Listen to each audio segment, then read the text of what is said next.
মজা লাগছে, আমার খুব মজা লাগছে। প্রত্যেক বছরে যেন এমন একটা বাইচ সবাই গ্রামবাসী আয়োজন করে আমাদেরকে উপহার দিতে পারে। গ্রাম বাংলার যে ঐতিহ্য এই নৌকা বাইচ, সেটা আবার অনেক দিন পর এই মাঠালিয়া মাঠে ফিরে এসেছে। এই নৌকা বাইচ ঐতিহ্য নৌকা বাইচ, এত সুন্দর নৌকা বাইচ হয়েছে। আমরা অনেকেই আশা ব্যক্ত করে এখানে এসেছি, শান্তি শৃঙ্খলার মধ্যে নৌকা বাইচ উপভোগ করব।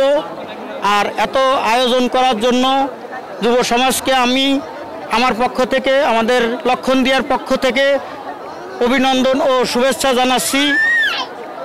এই অনুষ্ঠানটা উপভোগ করার জন্য শান্তি এবং শৃঙ্খলা বজায় রেখে আমরা সবাই ঐক্যবদ্ধভাবে যেন কাজ করতে পারি।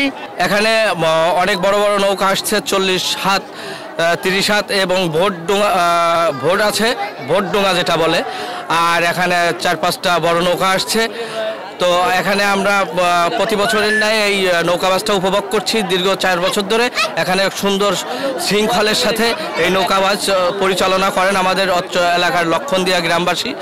অনেক ভালো আনন্দ হয়, আমরা অনেক উৎসাহিত, আমাদের খুব ভালো লাগে। আমরা আশা ব্যক্ত করি এটাই যে প্রত্যেক বছরে যেন এমন একটা বাইচ সবাই গ্রামবাসী আয়োজন করে আমাদেরকে উপহার দিতে পারে। আসলে ভালো লাগতেছে, যেটা হলো আমাদের একটা গ্রাম বাংলার ঐতিহ্যবাহী নৌকা বাইচ। এর জন্য যে আয়োজনটা করছে সেটা হলো যা বাংলাদেশ জাতীয়তাবাদী দল বিএনপির জেলা কর্তৃক আয়োজিত সেক্রেটারি মোহাম্মদ হারুন রশিদ হারুন সাহেব, তার নেতৃত্বে জামালপুর ইউনিয়ন বিএনপির সভাপতি জনাব সেলিম মোল্লা এবং জামালপুর ইউনিয়নের সেক্রেটারি জনাব আইনাল হক দেওয়ান এবং আলিমউদ্দিন খান এবং আমারত ভাইয়ের নেতৃত্বে যে আমরা যে নৌকা বাইচটা দেখতে এসেছি, এটা যেন গ্রামবাহী ঐতিহ্য সারা জীবন থাকে। ডায়রিয়া সহ যে কোনো পানি শূন্যতায় এসএমসি রোড স্যালাইন নিন।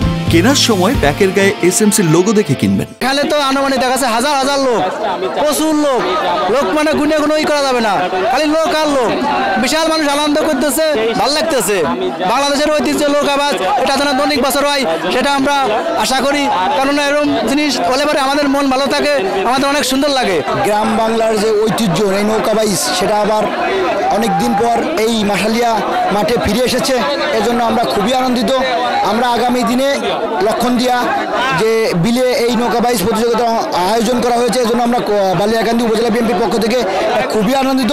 আমাদের সরকারের কাছে প্রস্তাব থাকবে যে আগামী দিনে যদি বিএনপি গভর্নমেন্ট পাওয়ার আসতে পারে, আমরা এই অনুষ্ঠানকে আরও অনেক বড় করে অনেক সুন্দর করে যাতে উপস্থাপন করতে পারি, মানুষ যাতে তাকে উপভোগ করতে পারে। না, খুব মজা লাগছে, আমার খুব মজা লাগছে। হ্যাঁ, অনেক আগে আরও বেশি ছিল। এখন একটু পানি তো কম হয়, আগেকার মতো পানি আমাকে এলাকায় হয় না। তারপরে বাইচটা যা হয়েছে, খুব সুন্দর বাইচ হয়েছে। মানুষের বিনোদন একটু আগে হয়েছে, মানে বিনোদনটা বেশি হয়েছে বর্তমান এসি। নৌকোগুলো আমরা প্রতি বছর নৌকোগুলো মানে বাজির একটা মানে আয়োজন করি, অথবা দেখা যাচ্ছে যে এবারও সে আয়োজনটা করা হয়েছে। বড় নৌকো আসছে 5টা, ছোট নৌকো আসছে 10টা। নৌকোর প্রতিযোগিতা আমরা সবাই অংশগ্রহণ করেছি বা সুন্দর সুষ্ঠুভাবে নৌকোর প্রতিযোগিতা হয়েছে এবং আমরা আগামীতেও দেবো।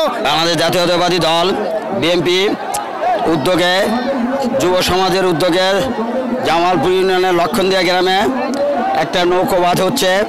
আমাদের সাধারণ সম্পাদক হারুনা রশিদের মাধ্যমে, এবং আমরা এই ইউনিয়নের প্রত্যেকে এখানে বিএনপি দলের লোক একমত হয়ে আমরা এই নৌকোবাজের একটা ব্যবস্থা করছি এবং এই নৌকোবাজ ভবিষ্যতে যাতে আমরা ধরে রাখতে পারি, এর জন্য আমরা এলাকাবাসীর সাথে সুন্দর সুষ্ঠুভাবে তাদের পাশে দাঁড়াবো।